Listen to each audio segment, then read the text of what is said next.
It's all in the wrist. Hey, just trying to ease the tension, baby. What is happening, fishing friends? Welcome to another episode of DEBO'S Fishing, and today we're talking about flipping and pitching. Flipping and pitching are two terms that are commonly interchanged. However, they are two completely separate ways to introduce the bait. Flipping is something I don't actually even do anymore. Remember the pros back in the old days, taking the line, going here, presenting the bait. And I think that's something that's great for boaters. And you know, when you're going up a bunch of shrubs or a bunch of trees and you're just picking off from the boat, trying to get those spots that are close to you. But for a bank angler, I just don't think it's that practical, especially with the introduction of fast reels, 7-0, 8-0, 9-0, 10-0.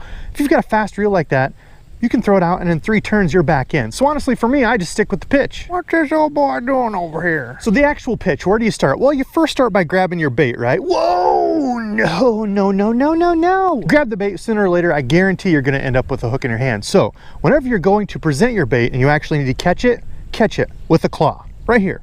Open hand, you don't need to grab it. Some people say grab it behind by the tail. I just say grab it and cup it with an open hand, the claw. So now that we've established that you don't actually grab the bait, where do you hold it? Well, it's a good question, and there's not a perfect answer for that. Some people like to hold it up higher, up in front of the reel up here. Some people like to hold it a little lower, back toward the back of the reel. Completely personal preference, but I can tell you what I've noticed. The anglers that tend to start out and hold it in front of the reel up here, when they actually go to flip it, tend to throw it up more and have it drop down like a bomb. On the opposite side of that, the anglers that tend to hold it toward the back of the rod, when they flip it, hit the brush and ground, and yeah. So when you're learning, a good spot to hold is right above the front of the reel. It gives you a good pendulum point. You're not too low and you're not too high. You can work it from there. So the actual method of presenting the bait really is all right here. Oh yeah, the old wrist. When you see a lot of new anglers starting out, they do this motion. Up and down here, almost like you're shaking somebody's hand. Your wrist and arm doesn't move very well that way. There's not a whole lot of range of motion. So instead, you're gonna turn the actual handles up and come here. This motion, there's a whole lot more range there that you can work with when you're pitching, because the actual pitch is really just the motion of that wrist. Now, whether you want to hold the butt of your rod inside your arm or outside your arm is completely up to you. A lot of guys go outside. Me and a couple of my buddies actually use the rod inside here for our pendulum point, but it's really just going to be a pendulum of your wrist here. You're not taking it and tossing it up really hard. It's just gonna be start the motion here. Sometimes you need to take the tip back a little bit. We'll go over that, but it's really this motion here that you wanna master. Now, speaking of the actual swing and distance, there's only so much distance you can get by just moving your wrist. Sometimes you wanna take the tip of that rod and bring it back closer to you, almost like a backhand tennis swing. Be able to get a little bit more distance and still lay it in there nice and soft. So remember that. Bazinga. No way. No way. And we got a fish on that one. Oh, look at that. See what I mean? That fish judged me and he's like, man, Debo, that's a perfect 10. Look, this isn't movie magic. I didn't move. There's the brush pile. And there's me. What do you think of that? That is a nice, subtle entrance on that wood. Now maybe, just maybe, I'm just speculating, but had that been a big long bombing cast and it made a big huge splash over there, I might not have got this fish on a pretty close to bluebird day. Subtlety in the brush will get you the fish. Now once you've practiced the mechanics and the actual motions, I cannot stress enough. Thumb control. The thumb control. Man, you want to ride the spool with your thumb like it's the brakes on your car. When you come up to a stoplight, you don't get right to the line and well, maybe some of you do, but I would not advise that. Same thing when you're actually flipping and pitching. That thumb should be on the spool the whole time. The whole time line's letting out, control it. Because when you flip that out, it's your thumb that's gonna stop that bait. And you'll be able to tell pretty quick if you don't have good thumb control, because you do this, and then you get a whole bunch of that. So you've got the mechanics down and you understand the importance of keeping your thumb on that spool. It's time to actually present the bait. Now, when you go to present this bait, you want to make sure you ease it in. You want to pitch that bait out like it's going to lose steam just above the spot where you want it to go, and it lightly lands in. Remember, these fish are judging you. It's like a dive competition.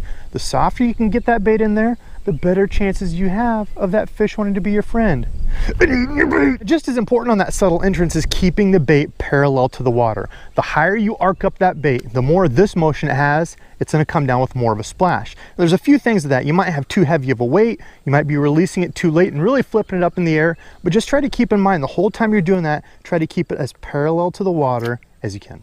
Now, a lot of anglers are scared to start with heavy weights, but I tell you what, a heavier weight's gonna allow you to pitch that bait farther. But just be conscious of the fact that a heavier bait's also gonna make a bigger splash, so it's important that you keep that bait parallel with a soft entrance. But if you need to get a little bit more distance, bump up your weight. And once you've got all these down, you're practicing it, you've got a good soft entrance, you're getting right next to that piece of cover you wanna think about feeding the line. Now, you might see a lot of people do this number.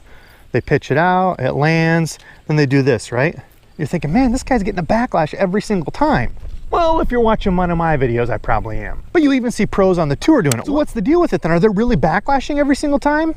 The answer is no. Feeding their line to ensure that lure drops straight down. So some anglers will take it out with their hand, feed the line so it drops straight down. Some anglers will actually pop the tip of the rod by doing this, leaving their thumb on that spool just gently and pulling out line this way and engaging their reel. There's many different ways to do it. Also, if you have a heavier weight, when you pitch it up to that piece of cover, you can just let your thumb off the spool and it comes straight down. What you don't want to do when you're pitching is have a really good pitch right up to that piece of cover that you want, and as soon as it hits the water, engage your reel, because that's going to pendulum that bait back to you. So instead of falling right down in that tree where you want it, you engage the reel up here at the top of the water, and it's going to have that bait swing right back to you. So you could be 3, 4, 5, 6, I don't know how many feet away from it, but you're not where you want it to be. So don't be too quick on the old reel trigger. When your bait hits the water, let it fall straight down, slack line, and then engage your reel. I can't stress enough, pitching is an art, and it's completely up to the individual to develop their own system. However, this is just a basis. When you look at me, I tend to actually bring my rod tip a little bit to the side and almost swing it like a backhand swing a little bit more.